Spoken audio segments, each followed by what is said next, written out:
Mirzo Ulug'bek tumanida 130 ming dollarga jihozlari bilan tayyor 3 xonali kvartira qidirayotgan bo'lsangiz, bu variantni oxirigacha ko'ring. Parkent ko'chasining 2-liniyasida 7 qavatli binoning 6-qavatida joylashgan 82 kvadrat metrli 3 xonali xonadon sotuvga chiqdi. Kvartira kirib yashashga tayyor. Eng qulay tomoni, har bir xonaga alohida kiriladi va videoda ko'rib turgan barcha jihozlar xonadonda qoldiriladi.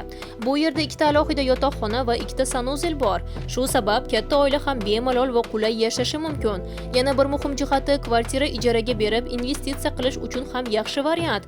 To'g'ri boshqarilsa, yiliga 12 ming dollargacha ijara daromadi olish imkoniyati mavjud.